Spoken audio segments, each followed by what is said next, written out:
right, welcome back, everyone. Pretty good.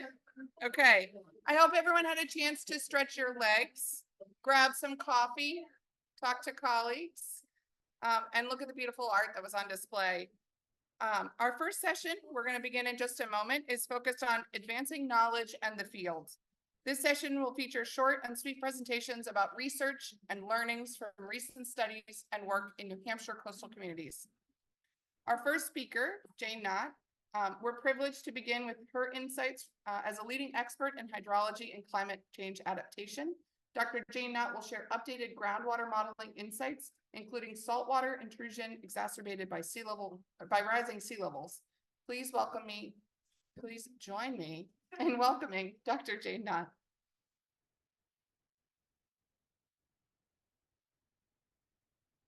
Thank you. Good morning, everyone. It's great to see you all here. It's a hard act to follow after Kate's great presentation this morning. And I just like to say that I'm kind of the opposite of Kate. I'm an engineer, and my daughter is a social worker. So she's always reminding me that how different we are. So it's really important to be able to communicate across these invisible lines.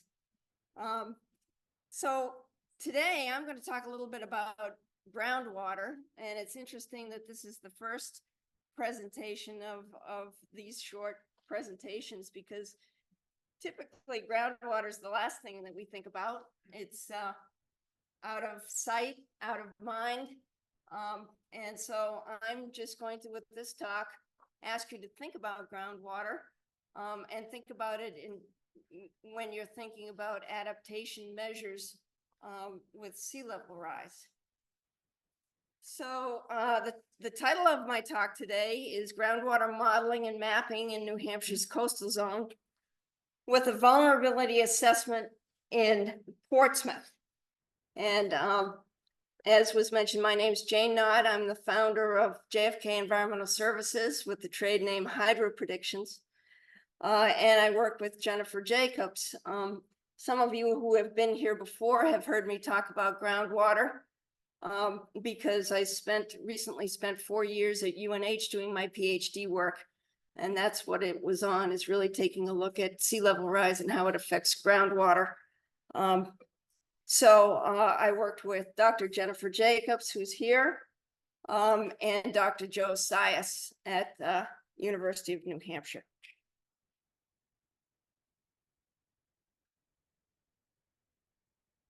Doesn't seem to be moving forward.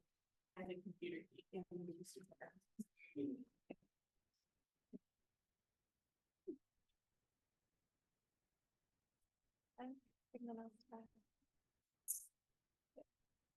And then you can just use that key.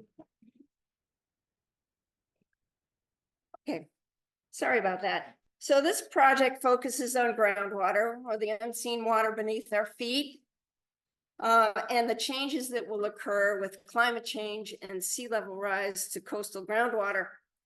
Some of the questions that we hope to answer with this project that we're working on is, where will coastal groundwater rise with sea level rise? How deep underground is the water table now? And how deep will it be in the future? In other words, in what areas in the future will we see groundwater encroaching on our basements and our infrastructure? What sections of roads and underground infrastructure that will be compromised by rising groundwater? And will saltwater intrusion affect our drinking water quality? Also, as part of this project, we're installing 20 monitoring wells in Portsmouth. This is something that we haven't done before, to act as an early warning system for rising groundwater. And also to monitor fluctuations in groundwater over time in the short term and in the long term. So short term would be storms, long term would be over 20 years or more. So why do we care about rising groundwater? We care because rising groundwater can become contaminated from failing septic systems, also from hazardous waste disposal sites. Contaminated groundwater can transport contaminants to drinking water wells and to surface water bodies like ponds, rivers and streams, wetlands, and coastal waters.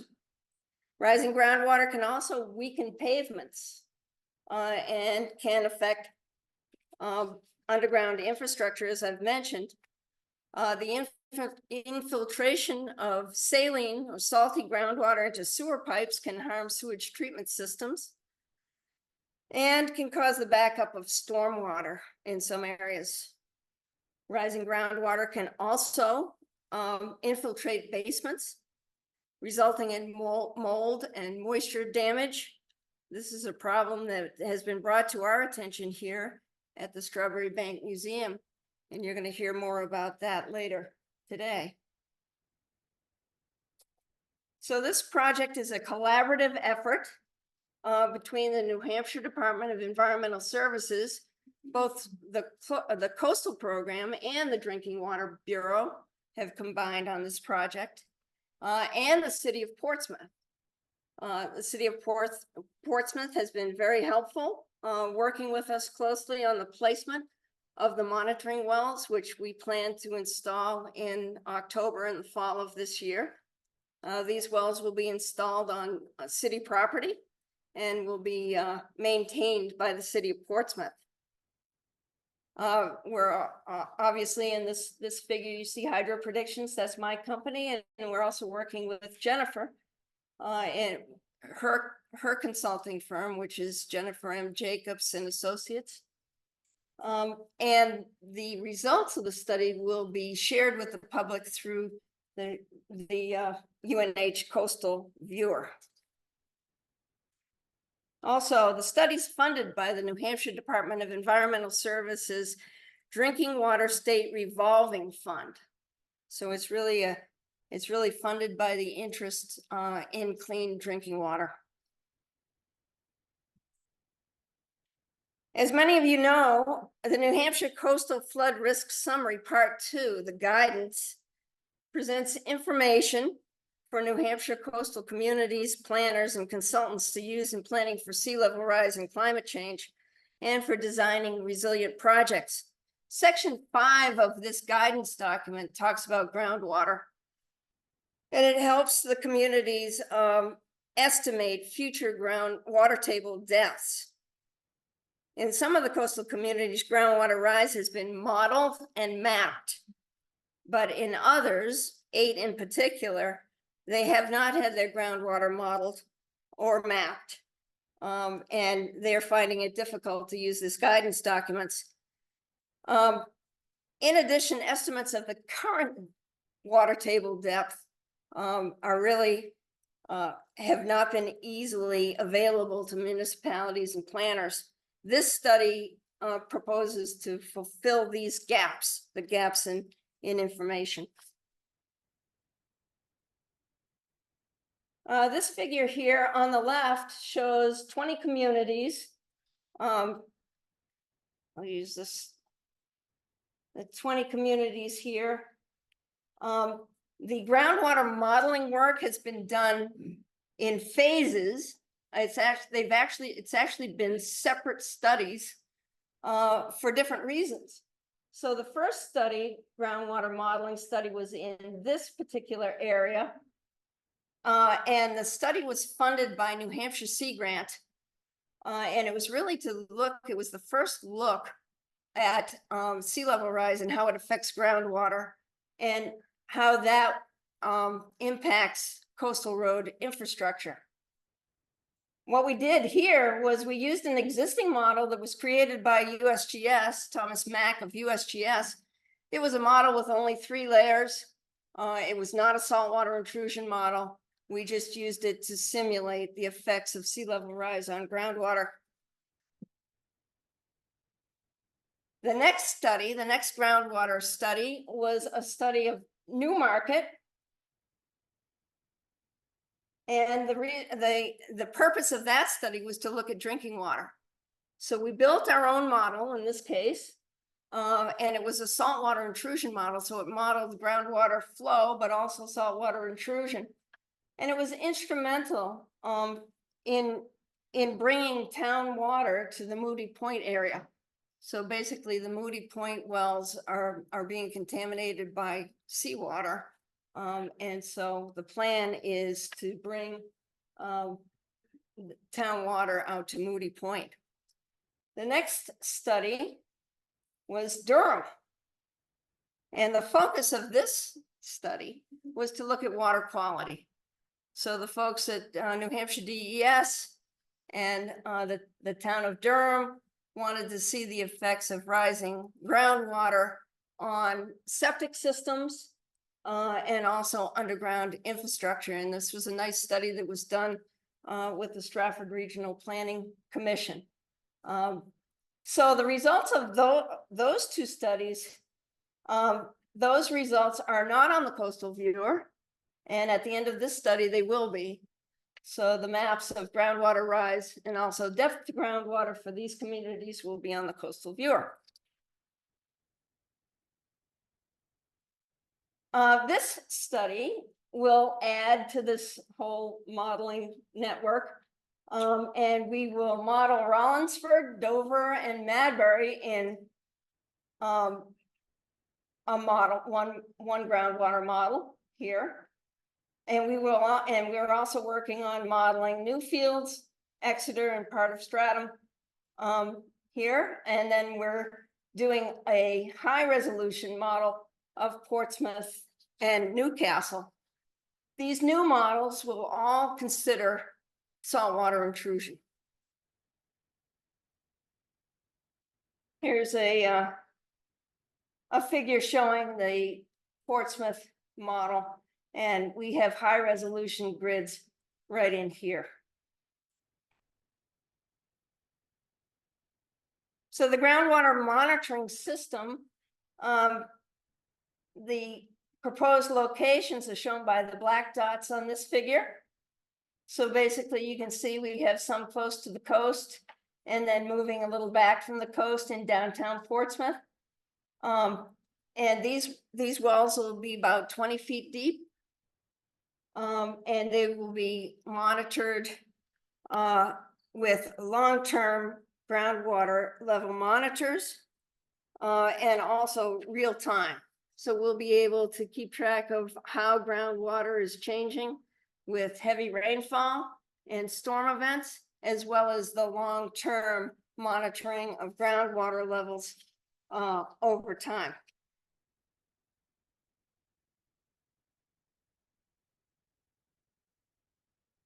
And that's it for the presentation.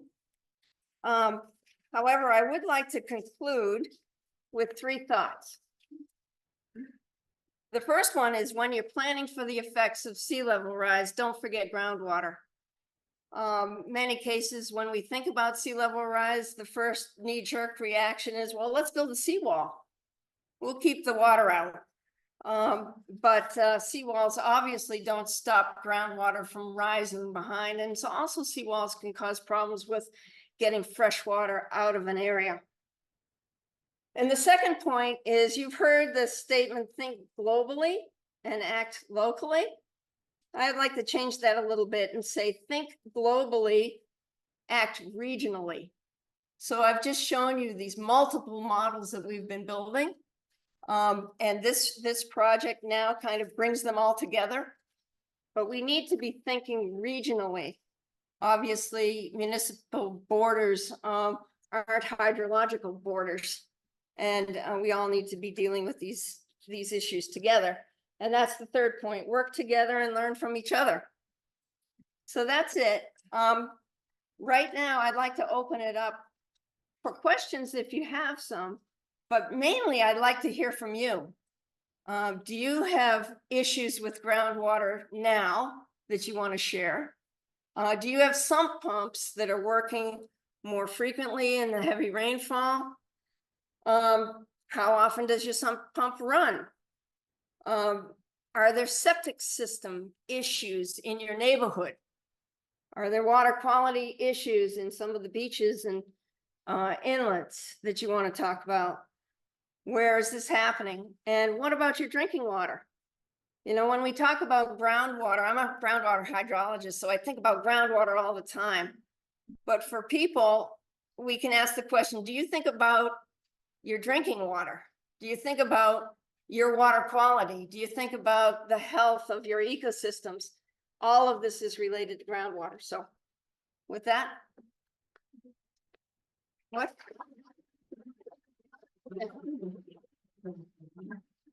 Yes.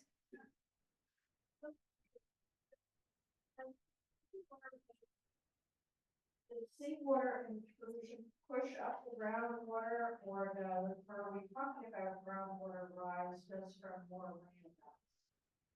Well, a little bit of both. What I'm talking about here is really groundwater rise because of sea level rise. So as the sea level rises at the coast, you still get rainfall that recharges the groundwater, and that groundwater discharges to the coast. It flows to the ocean. When the ocean level is higher, the groundwater naturally becomes higher. So not as much water is discharging to the coast, so it builds up. But we do get increases in groundwater with heavier rainfalls as well. But that's a bit of a tricky question, because with some of these very heavy rainfalls in a short period of time, the water just runs off and it doesn't seep into the ground. Actually, Yes. We could pause just to keep us going, but I would invite folks to connect with Jayne during the breaks today. We'll have lunch very shortly. And also thank you, Jayne, for the invitation to share observations that people are seeing. Jayne is a wealth of knowledge, and I love that you're tapping into a little bit of crowdsourcing information here in the room. So thank you so much. Abigail. Apologies. As Kirsten mentioned at the beginning, we try to keep this very fast paced. It's very tempting to want to dig into all the topics, but there's lots of opportunity later today to ask additional questions.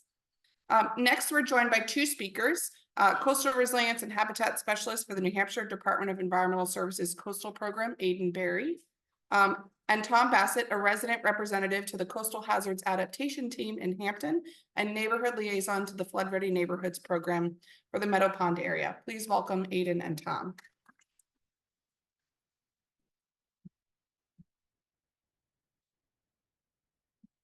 Stand up here together.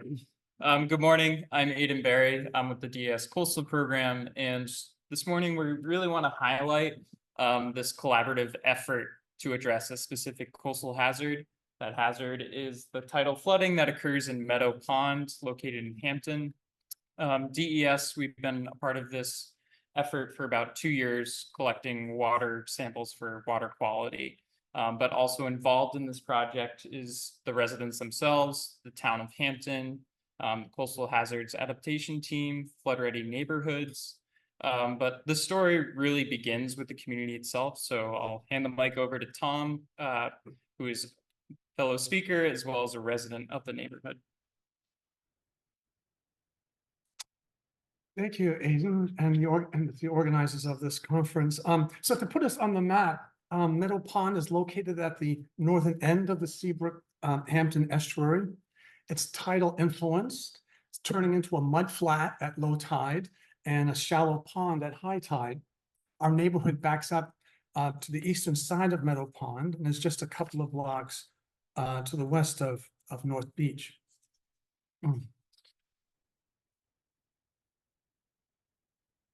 Our neighborhood's storm drain system was designed in the 1950s. Whoops. There we go. To move water from the street to the pond. But that system no longer works. The old metal pipes have degraded, allowing groundwater to enter the system. In addition, when tides are extra high during new and full moons, water reverse flows through the storm drains, as you can see on the left, from the pond into our streets. Water also overflows the pond's banks into our backyards and into our streets. This is not a new problem. However, the problem has worsened with sea level rise, leading to more chronic and severe flooding. This 2006 article in the Hampton Union marks the beginning of our neighborhood's attempt to make the town aware of the problem and to find solutions with us. A select board member at that meeting recommended that the town manager write a warrant article to fund a fix. But this never happened. There was also the basic question, fix what?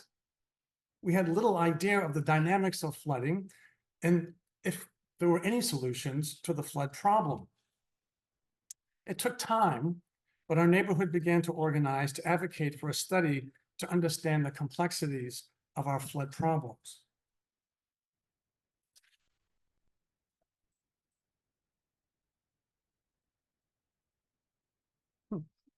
As flooding frequency and intensity increased throughout Hampton, we worked with an activist from another neighborhood to gain the Department of Public Works support to fund a study on the dynamics of flooding. To make a long story short, the study was undertaken thanks to a warrant article written by then DPW Deputy Director and now Director Jen Hale. The 2021 report not only identified the main sources of flooding, but also proposed technical fixes for certain areas. Our neighborhood enlarged its collaborative network in 2019 when we joined the newly formed Coastal Hazards Adaptation Team of Hampton. I serve as our neighborhood's representative to this group. There was concern in our neighborhood that the standing water we often walk through might be contaminated. So at the chat meeting of June 2022, I asked fellow members how we might test the quality of the floodwater. DES Coastal Program representatives to chat, Natalie DiGironimo and Kirsten Howard, indicated that state funding might be available. That's when Sally Sewell and Aidan Barry entered the picture. I'll back in. So I was lucky enough, Sally wrote me into this and apparently didn't give me gloves to test this contaminated water. But, you know, for the last 2 years, we've been periodically sampling the waters. Specifically, what we're looking for is bacteria. In tidal waters, it's Enterococcus, which is an indicator, if you have high levels of it, of fecal contamination, and ideally you shouldn't be walking through it. So this is just kind of an aerial on the left showing kind of where we were sampling. We had 3 sites within the pond, the neighborhood where it frequently flooded, as well as we tested the pond itself just to see if there are differences because we're in the neighborhood. On the right shows our 30 samplings to date. We're still continuing to sample, but really the takeaway here is from those 30 samples, just over half of those are red. What that indicates is that those values are above DES's threshold for secondary contact. So pretty much when there's tidal flooding, there's going to be contamination in these waters. So as these results were coming in our first summer, we're communicating with Tom, just how do we want to present this to the neighbors as well as the town for their safety, education, as well as opportunities to reduce bacteria. So picking up pet waste, removing your garbage. So as we were planning, really trying to get that communication underway, Tom sent us this photo. Right around the 4th of July, there are folks literally boogie boarding in these floodwaters, and we knew we couldn't just keep strategizing. We had to act and communicate and make this a broader subject. So with the help of flood-ready neighborhoods, Michaela specifically, we were able to send letters to the residents as well as to the DPW, notifying them of our results and putting up signage, which Jayne actually had in one of her slides. So nice transition, whoever ordered our presentations. And I would say from my perspective, this is really where this collaborative effort got momentum. So with Flood Ready Neighborhoods, we hosted an event. Most of the neighborhood residents were there. They invited DES for us to speak about our results, as well as Hampton DPW talking about solutions that were on the horizon. This was great. It was really led by the residents to voice their concerns, what they're seeing during these floods, how it impacts their lives, as we were able to, you know, really absorb that and communicate our findings. So we're really grateful to the DES program to do this study because this is complicated. I mean, water quality testing is, we won't go into the details. But we're grateful to DES. Our neighborhood further strengthened its capacity to become more resilient to coastal flooding when it joined the Flood Ready Neighborhoods program in 2022. Fern, as it's called, works with residents to increase their neighborhood's ability to prepare for and respond to coastal and stormwater flooding and erosion. This slide illustrates a Fern meeting at which Polly Crocker, who I saw today here, and Kirsten Howard, and even Gage Wheeler, who was in the audience, was there as well. We came to discuss a new storm drainage system that's scheduled to begin construction this summer, and which we hope will mitigate the flooding problem. So the take-home point for me, as resident representative, is that our neighborhood has greatly improved its capacity to address coastal flooding problems. It's a long way since 2006, and that's good news. We've done this through our participation in a collaborative network of organizations focused on building resilience to coastal flooding in New Hampshire. Meadow Pond neighborhood partners with the Department of Public Works, the Coastal Hazards Adaptation Team, Flood Ready Neighborhoods, and DES Coastal Program. These relationships have broadened our understanding of the challenges we face. They've also provided us with critical support and resources to address these challenges in the present and hopefully in the uncertain future. Yeah, and I'll just add to that. I would say with programs such as Chat and Fern, it's really elevated those local voices in these projects. From my perspective, working for the state, this has been really interesting and unique opportunity to approach these problems with the mindset that the folks that live there, the locals, they have knowledge and power, and we are listening to what they're seeing while we're out there sampling, talking to those neighbors, really understanding the situation, but also building that relationship. It's investing that time I would say for coastal resilience and hazards. Building those relationships ultimately come to a solution that everybody who's involved from the state perspective, as well as the residents, again, seeing it on a daily basis, finding a solution that works for everybody. We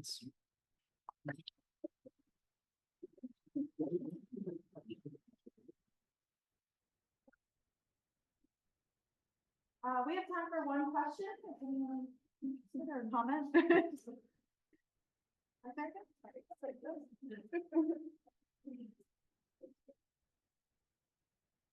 This specifically means to be a flood ready neighborhood. Well, that's something that we're trying, it's a goal.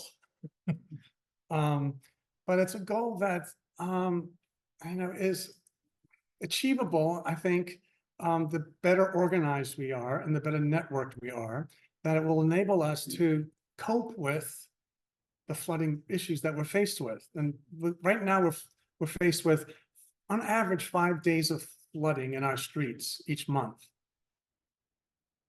And we're faced with contaminated floodwaters. We're faced with property damage. And this all turns to ice in the winter, which makes plowing impossible.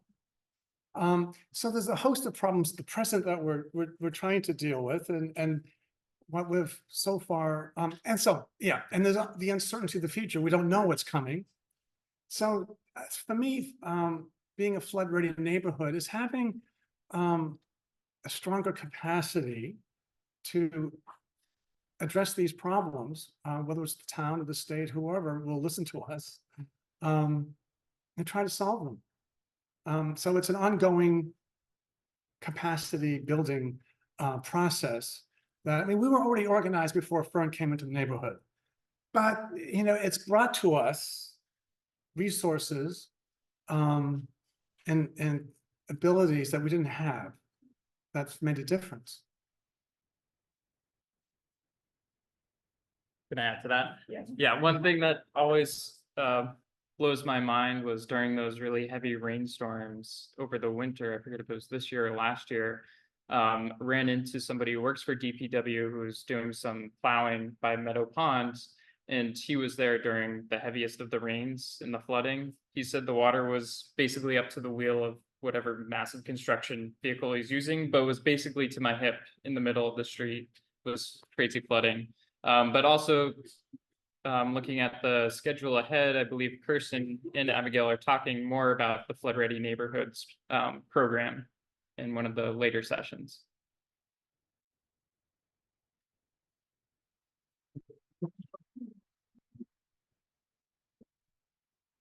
Thank you both. Maybe I'll ask if you're a Flood Ready Neighborhoods neighborhood support staff, if you could raise your hand.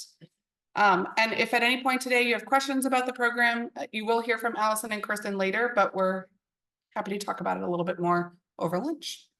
Okay, now we're going to zoom out and scope a little bit to the communities that surround the Seabrook-Hamptons estuary, including Hampton, Hampton Falls, and Seabrook.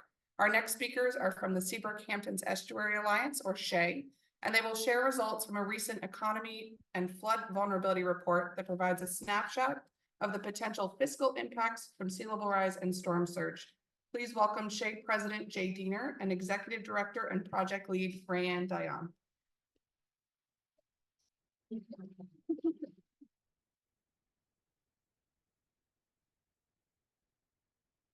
All right, thank you. All right. As members of the Seabrook-Hamptons Estuary Alliance, or SHEA, a nonprofit dedicated to the health and viability of the Seabrook-Hampton Estuary and its surrounding communities, we are pleased to share a brief overview of the 2050 economic and flood vulnerability forecast for Hampton, Hampton Falls, and Seabrook. This report was developed over the course of 2023 by a team of economists from the National Oceanic and Atmospheric Administration, NOAA, in coordination with SHEA. The report includes detailed statistics and data on the forecast, methodology, results, and related caveats, and the full report is available on the SHEA website. Over the past decade, many of you have used sea level rise forecasts to guide coastal mitigation and adaptation efforts to support community members facing more frequent and intense coastal flooding. We like to refer to this gathering of useful information and resources as building a collective coastal resilience toolbox. We are now introducing a new economic forecasting tool that predicts the potential financial impacts of sea level rise and storm surges on businesses, their employees, residential parcels, and town property tax revenue through 2050. This tool complements our current understanding of the physical impacts, offering a more comprehensive view of future challenges. Are you curious about the data sources? Here's a quick rundown. NOAA economists used the New Hampshire Coastal Flood Risk Summary, Part 1 of the Science, to select sea level rise scenarios of 1, 2, and 3 feet. They consulted FEMA's special flood hazard maps and local tide gauge information to determine the flooding footprint and a storm surge height of 4 feet.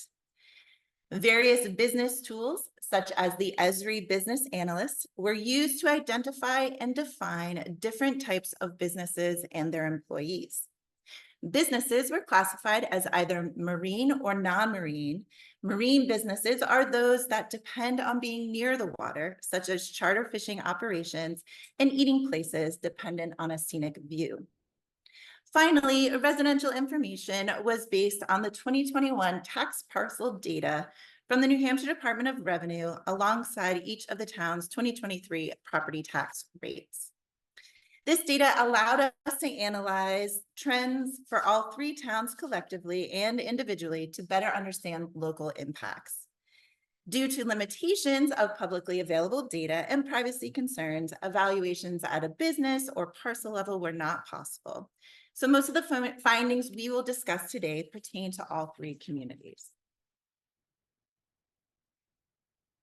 An analysis of the coastal economy reveals that the retail trade and the accommodation and food service sectors account for approximately 1/3 of the businesses and employ about 1/3 of the workforce. Across all business types, the annual wages earned are about $1.2 billion. Now looking at potential impacts on businesses, this graph compares the number of marine businesses in green and non-marine businesses in blue affected by 1 to 3 feet of sea level rise, followed by the addition of storm surge. A key takeaway is the number of impacted businesses dramatically increases with storm surge, and more specifically, the percentage of impacted marine businesses is almost 3 times higher than non-marine. The impacts on marine businesses are especially concerning due to their location sensitivity.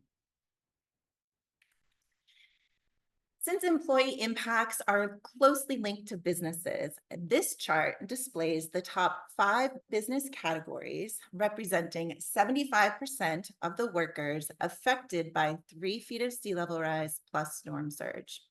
Notably, nearly 30% of these workers are employed in the accommodation and food service sectors. Now shifting to residential property impacts, this chart shows the number of residential parcels that may be affected by sea level rise in green and with added storm surge in blue.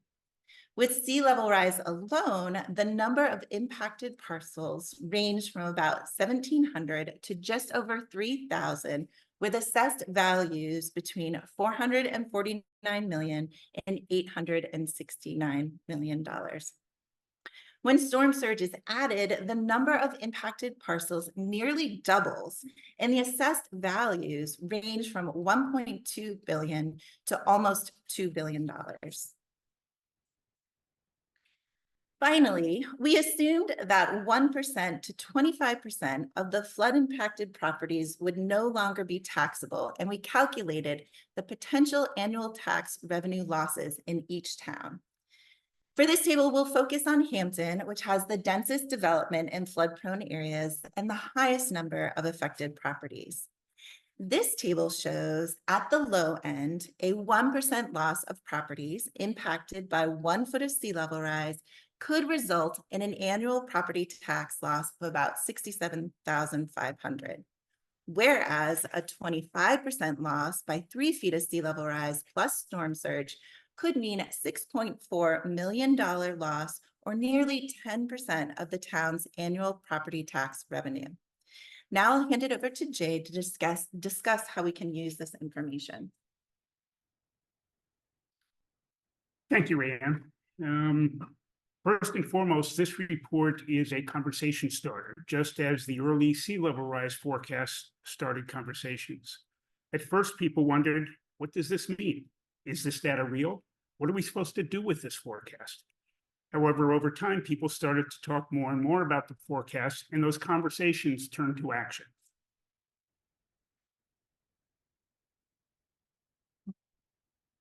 We believe this report provides the impetus to look into a range of what-if scenarios.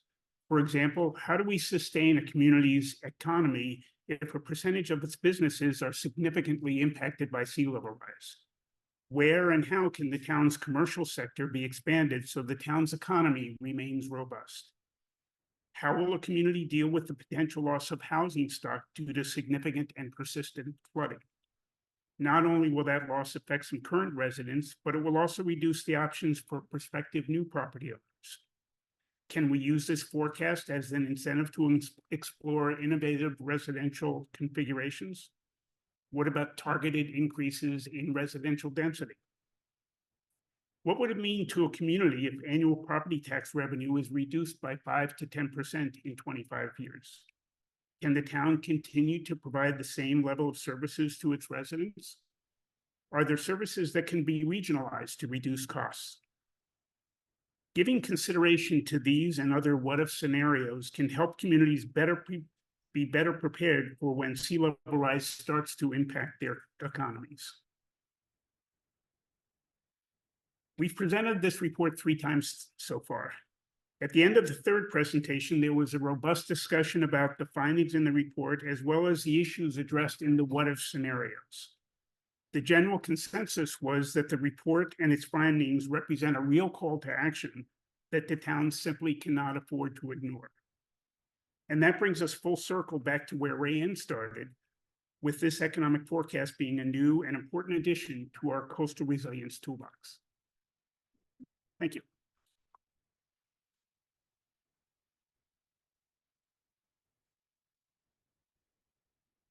We have time for 2 questions. Thank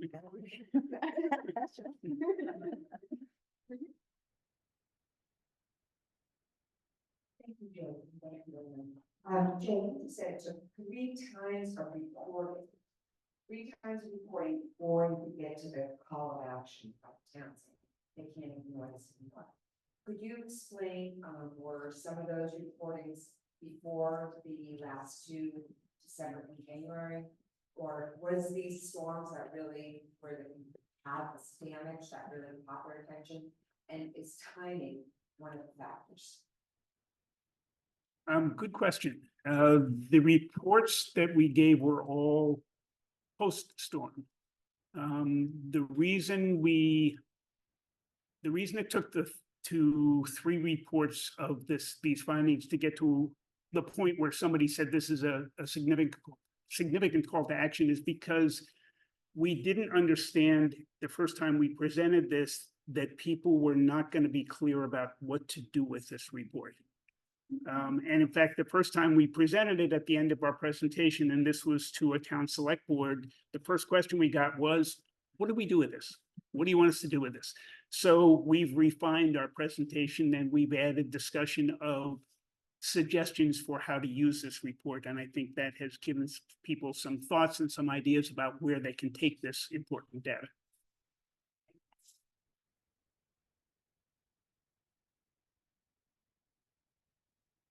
Thank you for this report.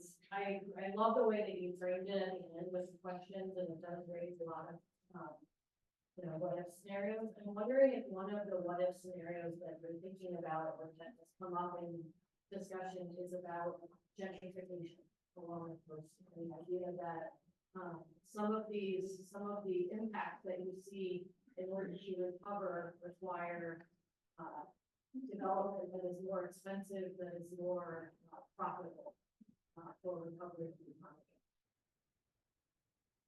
economy. It's a really good question, and I hope that will be part of the one of scenarios that a town considers. We were offering suggestions for the types of questions that they may want to be asking themselves. I think in each community, it's going to be different because the impacts of flooding are different. Their residential structure is different. Their business structure is different. Their capacity to make changes in their town is going to be different based on geography, based on zoning regulations. So there are an awful lot of issues that they'll have to consider locally in determining which are the what if considerations that they'll have to look most closely at. Our final speaker in this morning's session is Michal, who is currently pursuing a PhD in Natural Resources and Earth Science Systems Science program at UNH. He'll share more about the role of strategic land conservation in preserving vulnerable areas from development while enhancing ecosystem functions. Please welcome Michal.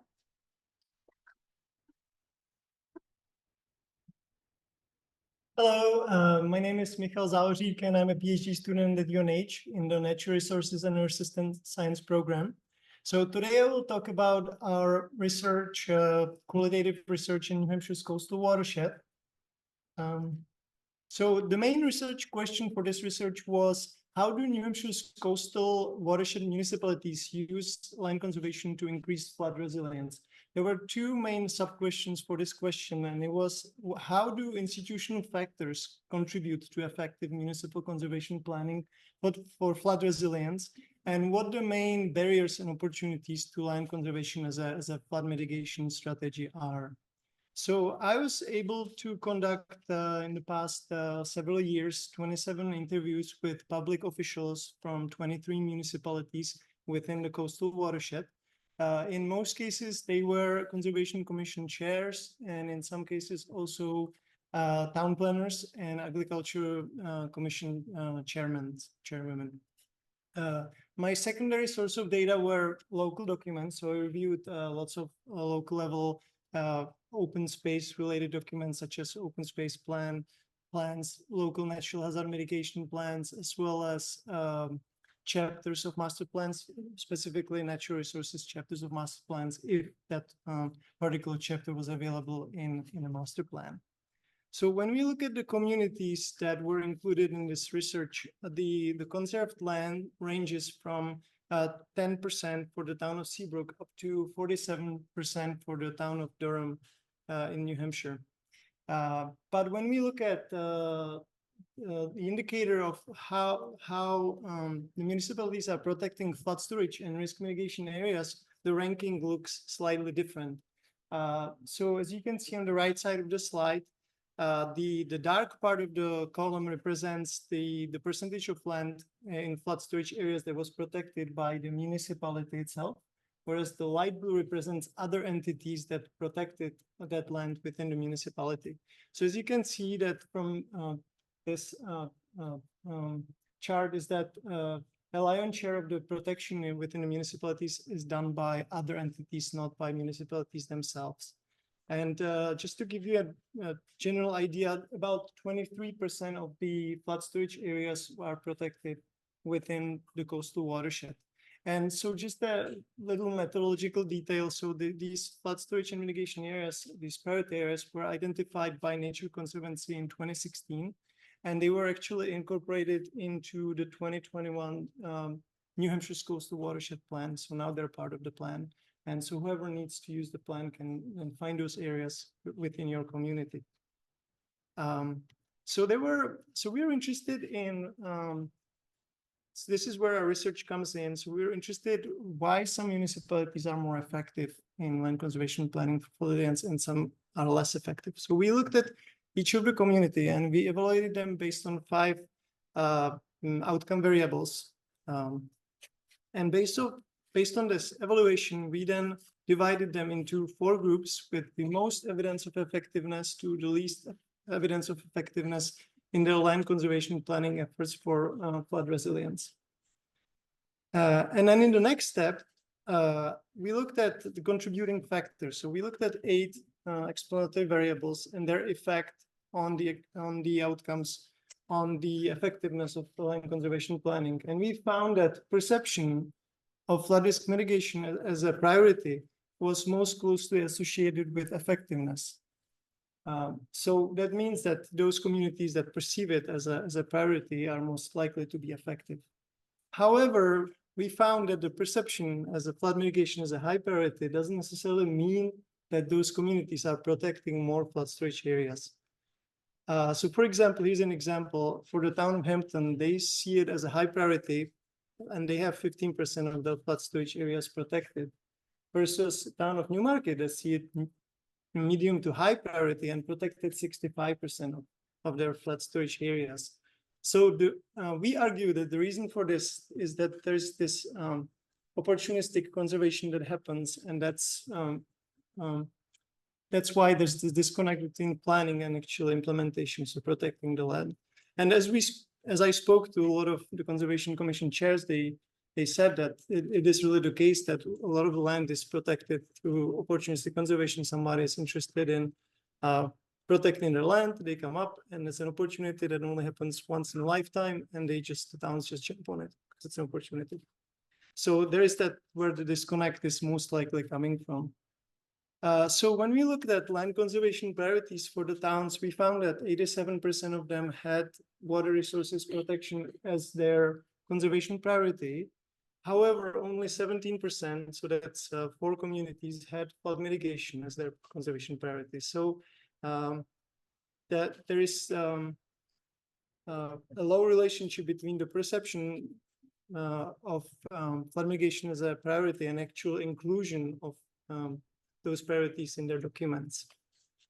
Some of the main findings for this research, some of the main barriers that we found is that there's a low administrative capacity. That's not really a surprise, but just to give you some numbers, only 3 out of the 23 communities have a dedicated staff person for conservation related issues. There are limited grant opportunities, even though I just heard that there's a new opportunity on the federal level, but on the state level, there are no specific grants for conservation projects that focus on protecting flood storage areas. And then flood mitigation is often seen as a co-benefit, and there are not many projects specifically focused on that. And perhaps one of the most important finding of this research is that natural hazard mitigation is not seen as a responsibility of conservation commissions. And I have 3 quotes here that I would like to share with you. One, Conservation Commission chair says, we talk about fragmentation, we talk about wildlife, we talk about rural character, but we've never talked about flood management at the Conservation Commission. Another example, conservation isn't headed in the direction of trying to deal with sea level rise, but certainly the planning board is. And then there's a perspective of a town planner from the coastal zone community. Conservation Commission is very concerned about conservation, but they're not fully knowledgeable about all hazards and mitigation and risk management. That's all I had for today. Thank you.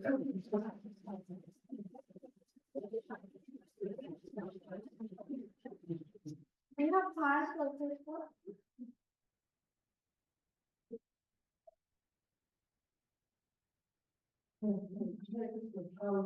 So only 13% of the flood storage areas are insured through the conservation plan program. I think the total number was about 23%. Okay, 23%. Yeah. So does that take into account the fact, most of the flood storage areas are like wetlands, and so they're protected by some state wetlands, regulations and stuff. Would that answer change if we were to take into account that some of those flood storage areas are actually already protected by regulations? Definitely, yeah. And so we are just looking at land conservation as a non-regulatory mechanism to protect those parcels. Whereas many of those parcels, as you said, are already protected through state level regulation. So they're practically protected. I guess developers are very, I don't want to say sneaky, but they always know how to subdivide, how to merge lots, so they can kind of bypass some of those regulations. So I think that from that perspective, land conservation is safer. But if we took into consideration the existing land use regulation and state level regulation, I think that we would probably see more land being safe, I would say, from development. Yeah.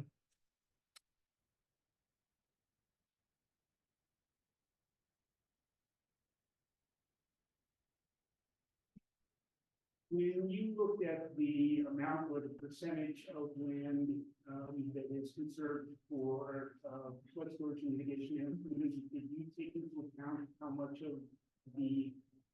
many of the parcels in that area are already developed? Well, that's a good question. So in this case, the 2 main mechanisms are, the fee ownership. So either public or private entity owns the land, or there's a conservation easement on it. What's problematic here is that for the calculations are open space subdivisions, because those have, they're partially developed, but the part of it is in open space. So they kind of complicate the calculations a little bit. And there's obviously farms, for example, where it's developed. There's one structure on it, and the rest of it is conservation easement on it. So it's definitely complicated to get real sense of, and then we would have to really specifically define what it means to be fully developed, what the percentage would be and things like that. But I was using the land conservation layer from New Hampshire Granite. Yeah.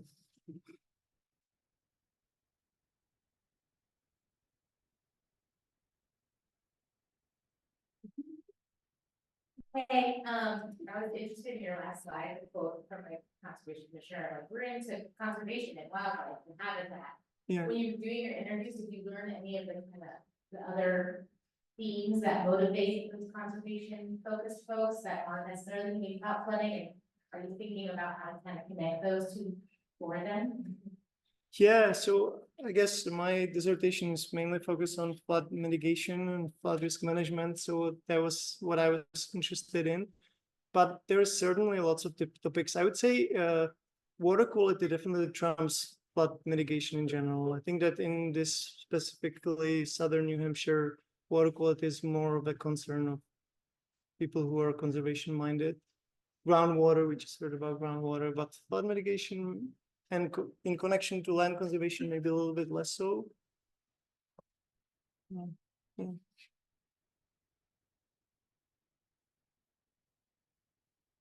Anyone else?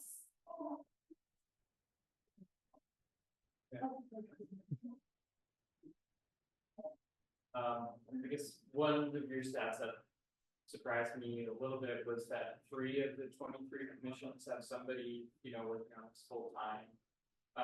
Talking to these municipalities, did they mention anything about not having, like if they had the capacity, they would be interested in, not even on the radar? I think that if they had a full-time staff, I think they would be definitely able to do more. They would be more, my assumption would be that they would be more strategic in their conservation efforts. And I think that the towns in general would love to have extra capacity to deal with land conservation, and but they just don't have the money for it. Yeah. We have time for one more question. Oh wow, lots of questions. I was just curious when I didn't have time to look at the subtitles up there, but I was wondering, like, with my accent, what it was showing. Probably some really strange things. Yeah, that's okay.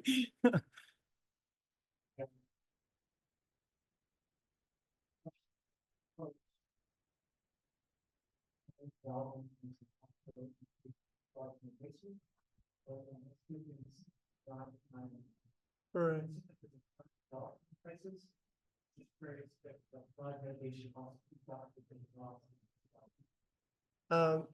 I would assume so.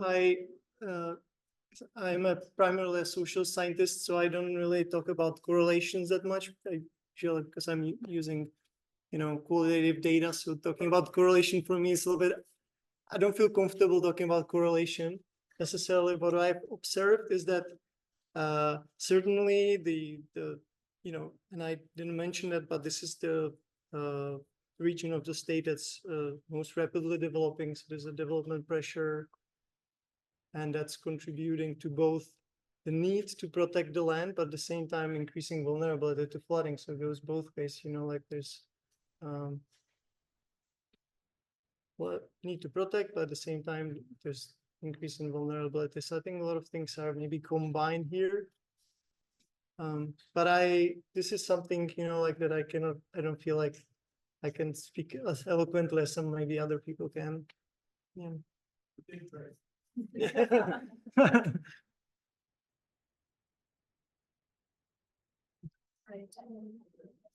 Hi, everybody.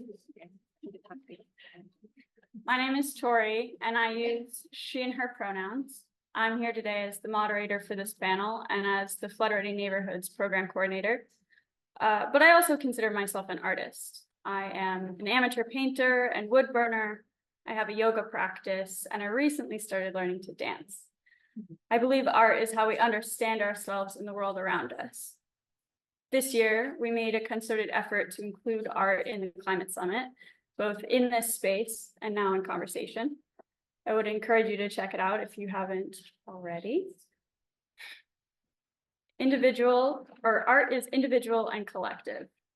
The act of creating art is personal and comes from our own lived experiences. And art is communal in that it can make a feeling or experience tangible for others. Art is science as a way of observing, documenting, and communicating the world around us. In the way we've used ancient cave drawings in Lascaux, France, to better understand our lives, the lives of our hominid ancestors, to the 5th National Climate Assessment in 2023, which included art to creatively visualize climate change alongside its causes, impacts, manifestations, our shared vulnerabilities, and the strength of our collective response. Art is how we understand ourselves and the world around us. With these ideas percolating in our minds, I want to invite our panelists to introduce themselves. Please share your name, pronouns, and 1 or 2 sentences about why art is important to you. I'm Jayne, I'm a PhD student in the Natural Resource and Environmental Studies program at UNH. I also have a few different hats. I work with New Hampshire listens, and to Tori's point, I also would say that I am an artist. I think a lot of folks in this room would probably relate to the idea that, you know, working on climate change and just thinking about solutions, you have to think creatively within that. And I think that's where, you know, the intersections of art and science really come together. I'm Elise Sullivan. I'm also a scientist by training. I have a PhD in marine estuary and environmental science, and I worked at UNH for a long time. And I love photography, so that is the artistic practice. For me, photography is a way of expressing myself, and that art, and where we combine it in science, we get two different disciplines to come together, really is where some creative opportunities can come. So. Hello everybody, my name is Lynn, as I'm Karugira. We're HydroPredictions.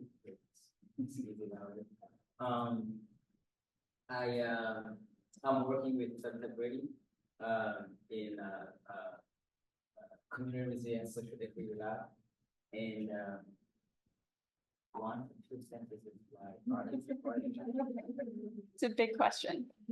yeah, and it's 2 sentences. But I'll say that it opens up a lot of doors for people who need to be heard. He gives a spotlight to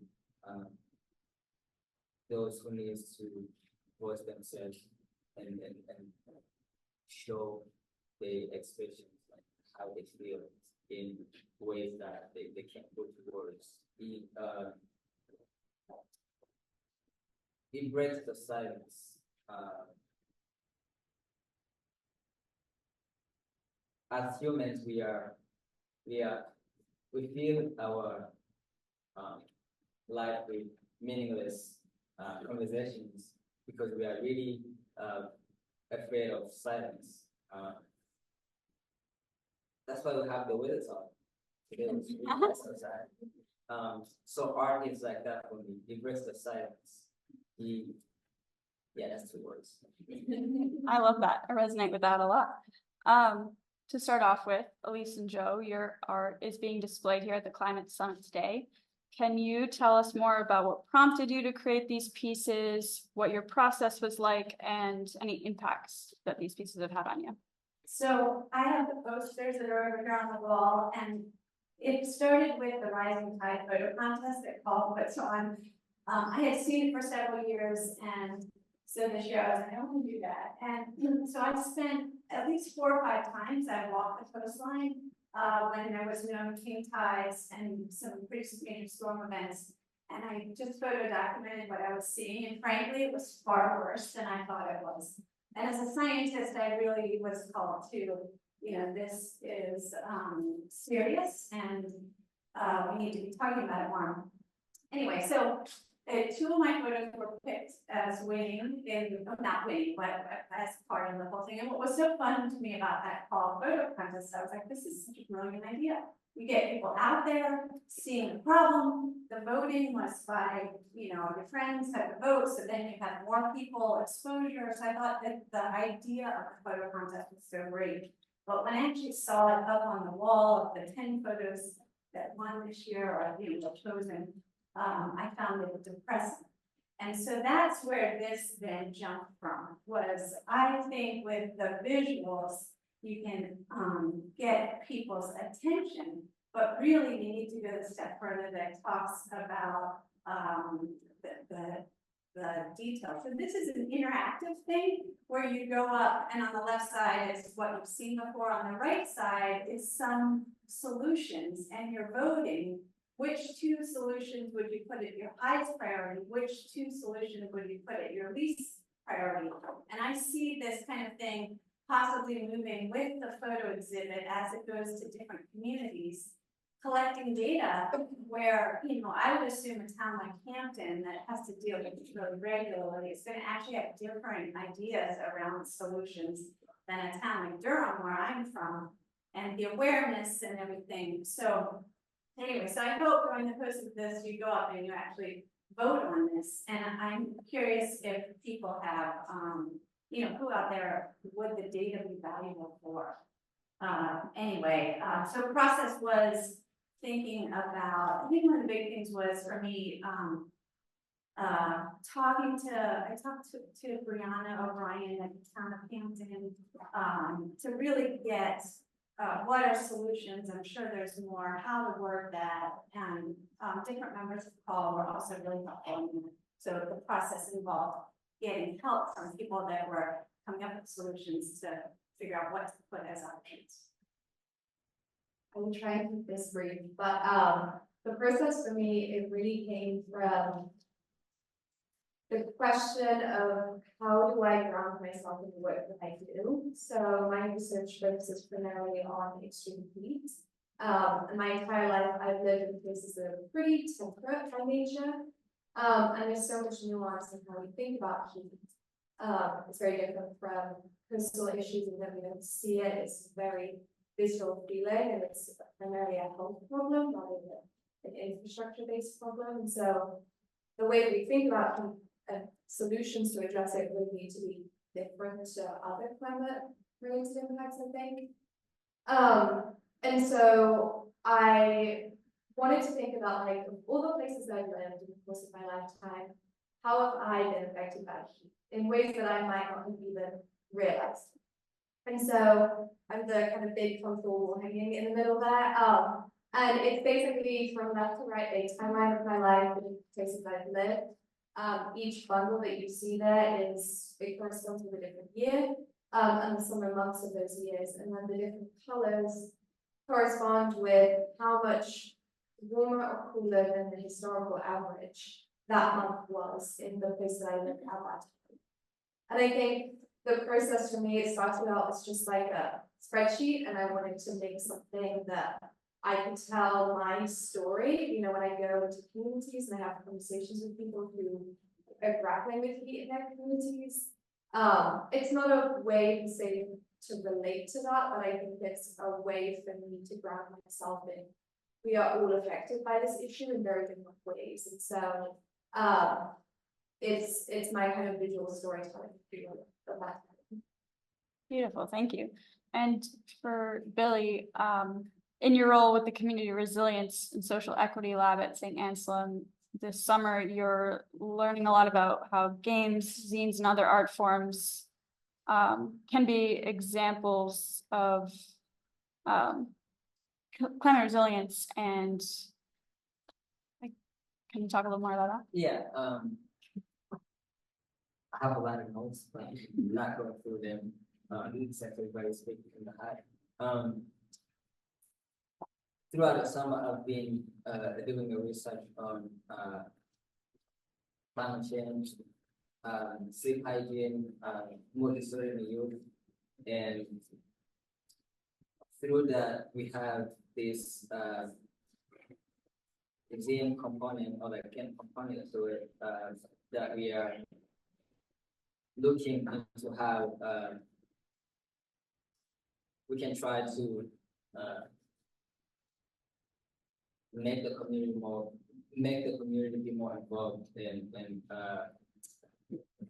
and share their story. Those who have been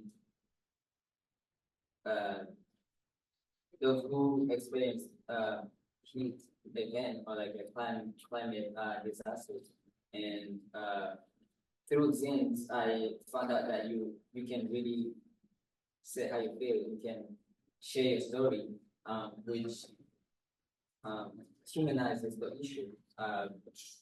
It gives the reader a perspective that it is. Whatever. It gives you a story. The second movie, there's pictures through zines. There is a story. you get to connect with the person who's telling you a story. And I also found out that that what we have in common, all of us here, is that we have just a little tiny bit of eco anxiety, which brings us together to care about the climate change. And through things you're able to develop good emotions that makes you want to get involved. And I like that about the things. I like that it is self-publishing. So you can write a thing, since I really love your art, and it sounds like it looks like you've experienced a lot of it, and you just want to put that into words. With a thing. Yeah, that's great. I want to just ask you all one final question. I know we could talk all day about our work and our art. So how can communities help promote the presence or role of art in climate science? And are there any examples of communities already doing a good job of this?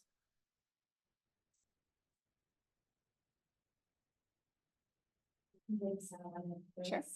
I think art is a really powerful tool for storytelling. And I think communities by nature have a lot of stories to tell, particularly when it comes to, impacts that they are facing at a very local level that might be specific to their communities.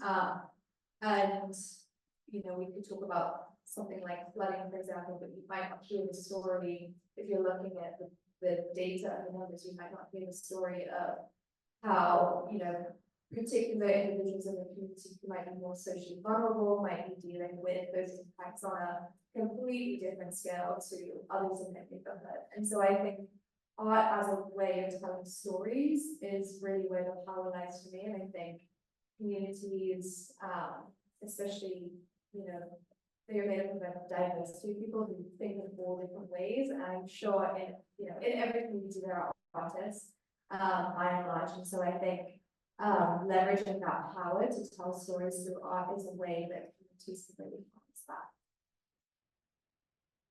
We have time. Okay, we are out of time, but I would encourage everybody to ask them more questions on breaks. So before we break for lunch, we're going to share a CAW tradition with you. And that is, at every climate summit, we try to recognize a couple of community leaders who are walking the talk. So this morning's sessions illustrated the importance of documenting change, preparing for change, welcoming and actually seeking change, reflecting on our change internally, and then collaborating on change that comes from the outside. So adapting to climate change, as we all know, requires all of that and then some on the part of our community leaders. So today we're pleased to recognize two 2024 New Hampshire CAW Community Champions. So CAW's community champions are local leaders who put climate-related research and outreach to work in service of making their communities safer places to live, work, and play in the face of a changing climate. So this year's CAW Community Champions have demonstrated particularly thoughtful and effective approaches to addressing complex community change. I do see some former community champions in the room today. I wonder if you'd be willing to raise your hand. Thank you so much. Good, and I'm going to turn it over to Lynn and Lisa, who are going to introduce a couple of, Lynn, Lisa, and Maddie, who are going to introduce our champions for today. All right, thanks everybody. So the first CAW community champion that we'll recognize today is Kristen Murphy. I think she had a little bit of warning.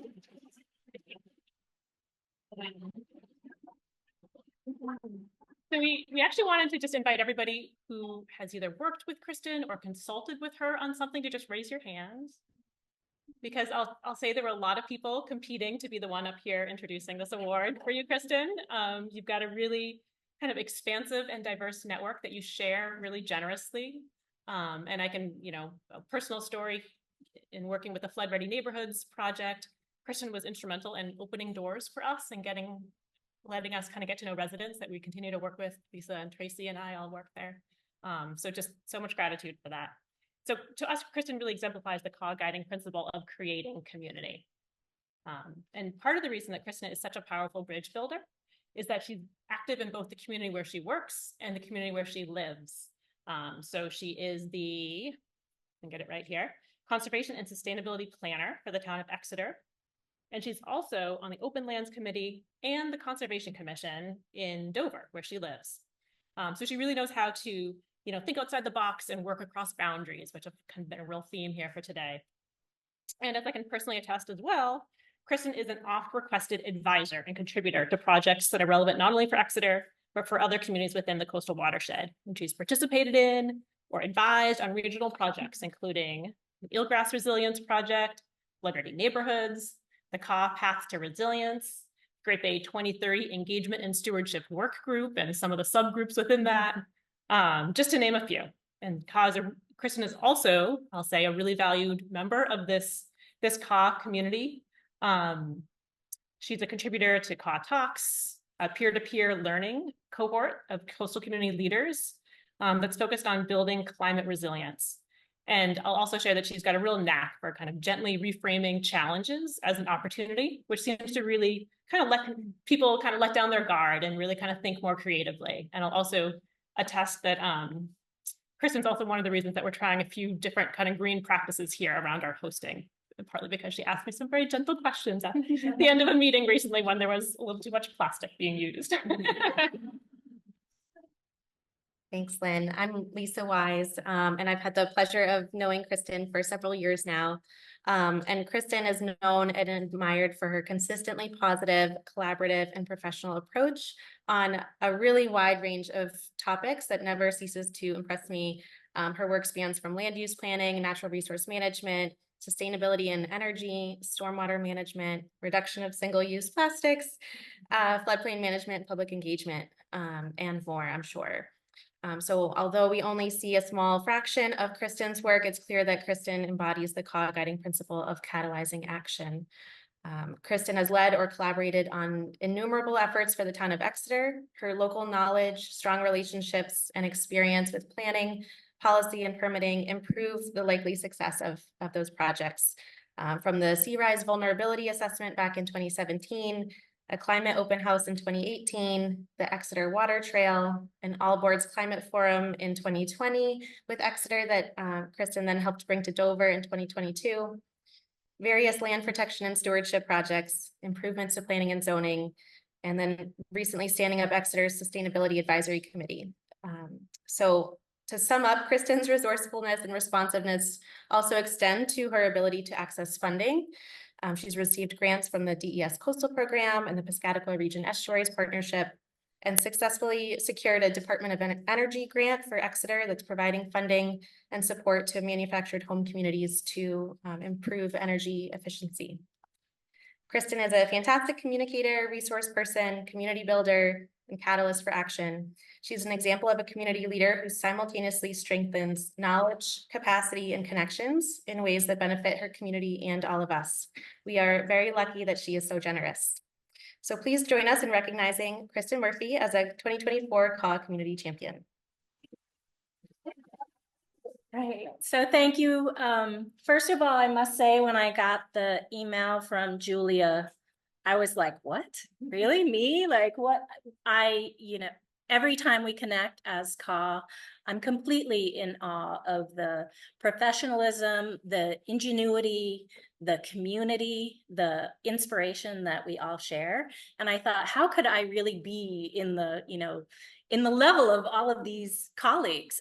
So I'm really appreciative of that. I'm also a terrible public speaker, but I will say I had to think a little bit about it because I'm over 50 now. And so you have to live in like your discomfort level, kind of accept kind things that you all have said to me. And I realized that it's not just me that this award goes to. I have the pleasure of working in Exeter with so many incredible, inspirational volunteers, and it's really their work that's being highlighted here. So thank you very much. Very appreciative. Good morning, everyone. My name is Maddie, DiIonno. I work for the Rockingham Planning Commission. And it is my great pleasure to introduce our next CAW Community Champion, someone that I've had the pleasure of working closely with over the past couple of years, and that is Jayne Vachand.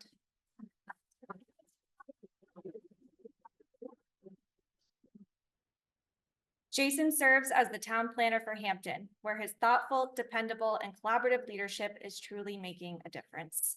Over the past few years, Jayne has spearheaded several significant climate-related initiatives, demonstrating his remarkable ability to develop both high-quality products and processes, a winning combination for achieving impactful results. I'd like to highlight two standout projects that illustrate Jayne's exceptional capabilities.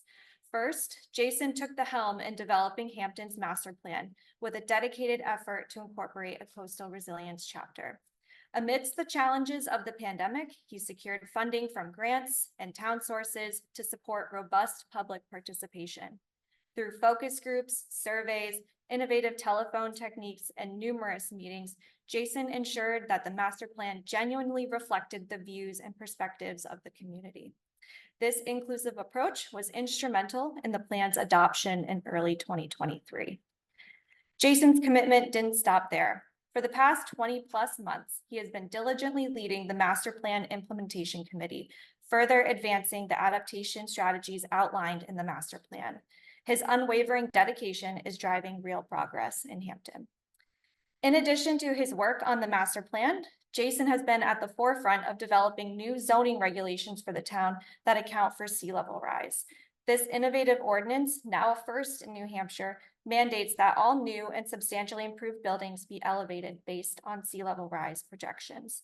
Jayne once again led a highly engaged process throughout 2023 to develop these regulations, incorporating diverse perspectives and best available climate science.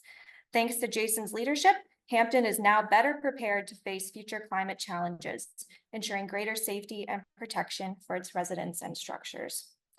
Jayne's efforts have not only brought about crucial changes in Hampton, but also set a powerful example for the region. Both the master plan and zoning ordinance efforts are resulting in real and needed change in a community facing serious climate impacts. With that, please join me in celebrating this year's CAW Community Champion, Jayne Vachand.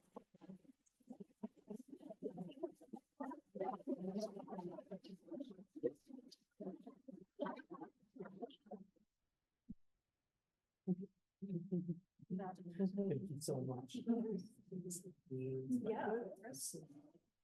Well, this was quite an honor and quite a surprise, let me tell you. I wasn't expecting this at all, but I'm very grateful for this. The work that we're doing in Hampton would not be possible without the great partners that we have between RPC, the Coastal Program, SHEA, Chat, and many others in this room today. Also, I do want to recognize my coworkers in the town of Hampton, two in particular. Jen Hale, the DPW director, who has been instrumental in a lot of the work that we've been doing. I know she's a past recipient of this award as well. The other is Brianna O'Brien, our conservation coordinator, and she's as deserving, if not more, of this award. Everything that they both do, the progress that we're making would not be possible without them, as well as others in the town of Hampton. So with that, I just want to thank you all very much, and I greatly appreciate this. Thank you.